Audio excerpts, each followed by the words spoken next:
이제 교과서 29쪽에 결합의 극성과 쌍극자 모멘트입니다. 자, 결합의 극성, 쌍극자 모멘트 되어 있는데 이 극성에 대해서 극성이라는 말은 어느 한쪽으로 치우쳐 있다 그런 뜻입니다. 그래서 우리는 이 극성 또는 극성의 반대는 이제 치우쳐 있지 않다 해서 무극성 이렇게 되는데 두 가지 면에서 우리가 극성 공유 결합이 있고 그 다음에 무극성 공유 결합이 있습니다. 또 극성 분자가 있고 무극성 분자가 있습니다. 여러분 이미 이것은 여러분들이 화학 1에서 이미 배운 것으로 압니다. 자, 극성 공유결합은 어떤 게 극성 공유결합이냐 하면 결론부터 이야기하면 HF 이런 결합이 극성 공유결합이고 H하고 H의 결합이 이제 무극성 공유결합입니다. 자, 무극성 분자는 뭐가 무극성 분자냐? H2, F2, 뭐 Cl2 이런 분자들이 무극성 분자입니다. 그러니까 이런 H2, F2, Cl2는 무극성 공유결합을 하고 있으면서 무극성 분자입니다. 그런데 극성 공유결합을 하고 있는데 무극성 분자가 되는 경우가 있죠. 어떤 경우냐면 CO2 이런 경우입니다. 또는 CH4 이런 경우입니다. 자, 그래서 중요한 것은 이런 것들이 왜 극성 공유결합인데 무극성 분자가 되어 있느냐 하는 것을 이해하시면 되겠고, 그 다음에 이제 극성 분자는 여기 극성 공유결합을 하고 있는 HF라든가 HCl이라든가 또는 뭐 CH3, CL이라든가 뭐 이런 것들이 이제 극성 분자입니다. 그래서 이런 극성이냐 무극성이냐를 판단하기 위해서 우리가 도입된 개념이 전기음성도라는 개념입니다. 여러분 이제 전기음성도의 개를 정하는 방법은 이제 폴링의 방법이 있고 밀리컨의 방법이 있는데 뭐 여러 가지 방법 정하는 방법을 써놨고 교과서도 있으니까 한번 읽어보시고, 우리는 누구의 값을 쓰느냐면 폴링이 정한 값을 사용을 해서 공유결합에 대해서 설명을 하고 있습니다. 자, 전기음성도는 뭐냐? 전기음성도는 두 공유결합을 하고 있는 두 원자 사이에 공유전자쌍이 있지 않겠습니까? 이 공유전자쌍에 대해서 양쪽 원자들이 서로 자기 거라고 생각해서 서로 인력이 작용한다고 볼 때 그 인력의 세기를 비교해서 큰 쪽이 전기음성도가, 인력이 더 큰 쪽이 전기음성도가 더 크다 이렇게 이야기를 하는 것이죠. 예를 들자면 이렇습니다. 자, H하고 F하고 이렇게 공유결합을 하고 있습니다. 자, 이 공유전자쌍에 대해서 수소도 자기 쪽으로 끌어당기고 플로린도 자기 쪽으로 끌어당깁니다. 그러니까 H하고 F가 서로 결합하는 거 아니겠습니까? 자, 그럴 때 이 끌어당기는 힘의 세기가 누가 더 크냐 하면 플로린이 더 크다 이런 이야기입니다. 그러면 이런 경우는 또 어떻게 될까요? H하고 이렇게 공유결합하고 있습니다. 자, 이 공유전자쌍을 이쪽도 끌어당기고 이쪽 수소도 끌어당기겠습니다. 그러면 이 양쪽으로 서로 이 공유전자쌍에 대한 인력의 크기가 어떻게 되겠습니까? 당연히 동일한 원자가 작용하고 있으니까 이 인력의 크기가 동일하겠죠. 그러면 결과적으로 이때 이 공유전자쌍은 이 양쪽 수소에 대해서 공평하게 분산되어 있다 이렇게 생각할 수가 있습니다. 그래서 어느 한쪽으로 치우치지 않았다 이렇게 되는 거죠. 그래서 이런 경우는 무극성 공유결합이다. 무극성 공유결합이다 이렇게 이야기를 할 수가 있죠. 그런데 이때는 어떻게 되겠습니까? 수소보다 플로린이 더 전자를 끌어당기는 힘의 세기가 큽니다. 그러면 결과적으로 어떻게 되느냐 하면 이 공유전자쌍은 원래 두 개 중에 하나는 수소 것이고 하나는 플로린이니까 지분으로 따지면 50대 50, 1대 1의 지분을 갖고 있는 것인데 결합을 형성한 상태에서는 이 전자들이 플로린 쪽에 더 많이 끌려가 있는 그런 상황이 되어버립니다. 그래서 그걸 어떻게 표현하냐면 이렇게 표현을 하죠. 즉 전자가 플로린에 더 많이, 공유전자쌍이 플로린 쪽으로 더 많이 치우쳐 있다 이렇게 이야기를 하고, 이러한 결합을 뭐라고 이야기하냐면 극성 공유 결합 이렇게 이야기를 합니다. 그러면 이때 전하는 우리가 어떻게 표현을 하냐면 우리가 일반적으로 이온 결합이다. 예를 들자면 NaCl 이랬을 때 Na는 플러스, Cl은 마이너스 이렇게 따지죠. 플러스 마이너스는 플러스 1 마이너스 1이라는 뜻입니다. 이것은 원래 우리가 만약 완전히 NaCl이 공유결합을 하고 있다면 이런 상태 아니겠습니까? 예. 나트륨이 전자 하나 내놓고 염소가 전자 하나 내놓아서 이제 공유결합하고 있다. 이렇게 볼 수가 설명하자면 이렇게 이야기를 할 수 있는데 이게 이제 플러스 1 마이너스 1이 됐다는 건 뭐냐면 이 전자를 완전히 누가 가져가 버린 것이죠. 염소가 가져가 버렸으니까 이게 플러스 1과 이 마이너스 1과 이렇게 해서 완전히 가져갔다고 보고 이 이온 결합 이렇게 하는 거 아니겠습니까? 그런데 이런 경우는 이런 극성 공유결합을 하고 있을 때 이 공유전자쌍은 완전히 가져간 게 아니고 이쪽으로 좀 더 많이 끌려가 있는 그런 상황이지만 수소가 붙잡고 놓지 않고 있는 것입니다. 그래서 이쪽은 완전히 플러스 1, 마이너스 1의 전환은 안 되고 어차피 전자는 그래도 이쪽으로 많이 끌려가 있으니까 여기는 델타 마이너스, 이쪽은 뭐죠? 델타 플러스.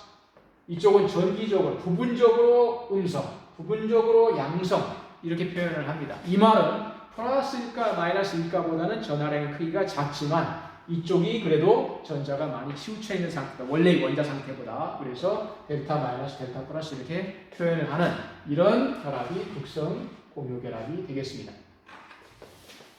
자, 그러면 원자들의 전기 음성도는 어떻게 결정을 하는가? 다 이런 식으로 폴링과 밀리컨이 이렇게 결정하는 방법이 있었는데 그것을 고려해서 이제 폴링이 정한 값을 우리가 이제 사용을 하게 되면 이제 이렇게 되겠습니다.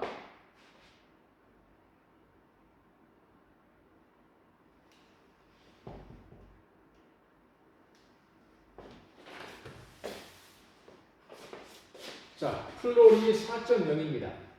자, 공유전자쌍에 대한 힘의 끌어당기는 정도의 세기라 그랬는데 이 세기는 상대적으로 정한 것입니다. 그래서 상대적으로 정하면 뭐가 필요하냐면 기준이 필요하겠죠.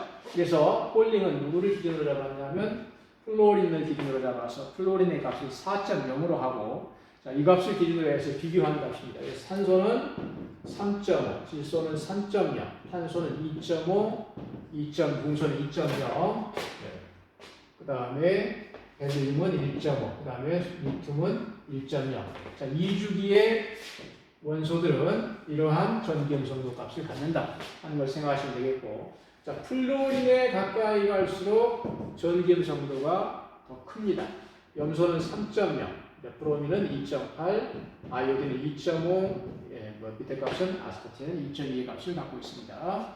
자, 이런 식의 전기음성도 값을 갖는다 하는 것을 여러분이 생각하시면 되겠고, 그러면 자, 이 값은 어떤 의미를 갖고 있는가?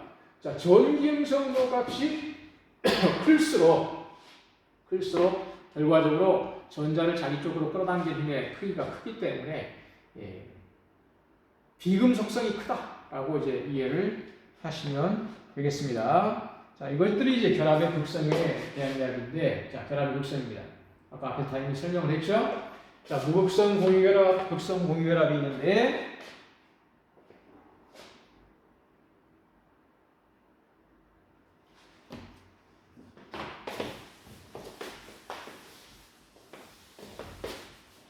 자, 무극성 공유결합이란 H2F2와 같이 같은 종류의 원자가 공유결합을 한 경우는 전기음성도의 크기가 같으니까 공유전자쌍이 양쪽으로 균등하게 공유되어 있다라고 보시면 되겠습니다. 즉 H2 그다음에 뭐죠?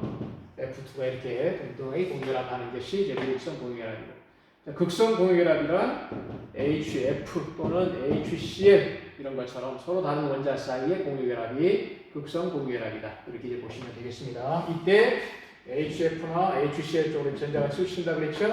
그래서 이때 표현을 뭐라고 표현한다고 그랬냐면 이런 식으로 표현을 합니다. 그때 Cl 쪽이 델타 마이너스, 수소 쪽이 델타 플러스가 됐습니다. 염소가 전기음 정도가 더 크니까요.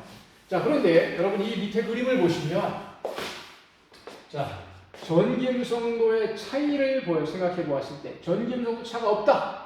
즉 H2나 F2 이런 것처럼 이런 경우는 결국은 결합이 공유결합이고 공유결합성이 거의 대부분이다. 이렇게 볼 수가 있습니다. 그래서 전기음성도 차이가 점점 커지면 커질수록 무슨 결합의 성질이 점점 커지느냐면 이온 결합으로서의 성질이 점점 커지는 것입니다. 그러면 결과적으로 극성 공유결합은 뭐라고 생각할 수 있느냐면 결국은 공유결합과 이온결합의 중간적인 정도의 어떤 그런 성격을 갖고 있는 공유결합이다, 결합이다. 이렇게 볼 수가 있겠습니다. 그래서 결과적으로 여기 보시면 이제 보시면 되겠고, 자, 이렇게 이제 표현이 되어 있죠. 자, 이제 분자의 극성입니다. 자, 결합이 무극성 공유결합이면 무극성 분자인 경우가 있고, 그 다음에 결합이 극성인데도 불구하고 무극성 분자가 되는 경우도 있다고 했습니다. 자, 여기 보시면, 자, HF, HCl, CONO 이런 경우는 다 어떻습니까? 서로 다른 원자 사이 공유결합을 하고 있으니까 극성 공유결합을 하면서 당연히 극성 분자가 되겠습니다. 자, 암모니아나 H2 서로 다른 원자 사이 공유결합을 하고 있으면서, 그러니까 다시 말하자면 여러분 잘 아시는 것처럼 NH3는 이런 공유결합이니까 다 다른 원자 사이 공유결합이니까 극성 공유결합이 되겠죠? 그러면서 이제 극성 분자입니다. H4도 이렇게 결합해 있으니까 수소 산소의 공유결합은 이제 극성 공유결합이면서 또 극성 분자입니다. 그러면 여기 H2N2O2, F2CL2 이런 것들은 전부 다 무극성 공유결합이면서 무극성 분자가 되겠죠. 자, 그런데 CO2, CH4는 여기 앞에서 이야기한 암모니아나 H2O처럼 다른 원자 사이 공유결합이니까 CO2는 이렇게 이제 표현되어 있고 CH4는 구조식으로는 이렇게 표현을 하죠. 자, CO2하고 CH4도 암모니아나 H2O처럼 다 결합은 극성 공유결합입니다. 그런데 요거는 극성 분자고 요거는 무극성 분자가 되겠죠. 왜 이런 현상이 생기느냐 하면, 자, 탄소하고 산소의 결합은 이쪽으로 전자가 치우치고 이쪽 탄소하고 또 이쪽 산소의 결합은 또 이쪽으로 전자가 또 치우치겠죠. 그러면 이 쌍극자 모멘트는 여러분 수학에서 벡터라고 생각하시면 되겠습니다. 크기하고 방향을 갖고 있는 그런 물리량이다 이렇게 생각하시면, 양쪽의 쌍극자 모멘트의 크기가 같고 방향이 반대가 되겠죠. 그러면 쌍극자 모멘트의 합이 뭐가 될까요? 제로가 됩니다. 그래서 쌍극자 모멘트의 합이 0이다. 이런 분자가 바로 뭐냐면 무극성 분자가 되는 것입니다. 그러면 CH4는 어떻게 되는 거냐? 자, CH4는 평면상에 존재하는 게 아니라 공간에 존재하는 게 있죠. 중심에 탄소 원자가 있고 4개의 순소 원자가 정사면체의 꼭지점에 존재하는 그런 구조가 되겠습니다. 그러므로 자, 탄소하고 수소의 결합은 극성 공유결합이죠. 극성 공유결합인데 탄소가 전기의 정도가 조금 더 클 겁니다. 이렇게. 그러면 이 4개의 이 쌍극자 모멘트가 크기가 같고 사면체의 꼭지점에서 중심으로 향하는 4개의 이 힘이 결과적으로 균형을 이루고 있다. 그래서 합치면 뭐가 되겠어요? 0이 되겠다. 그래서 쌍극자 모멘트 합이 0이다. 이렇게 보시고, 그래서 CH4는 무극성 분자다라고 이해를 하시면 되겠습니다. 그래서 결합의 극성, 그 다음에 분자의 극성, 무극성 이런 것들을 여러분이 이해를 하시면 되겠습니다. 그래서 교과서에 보시면 교과서 31쪽에 그림이 나와 있는데 거기 이제 그래프가 하나 나와 있죠.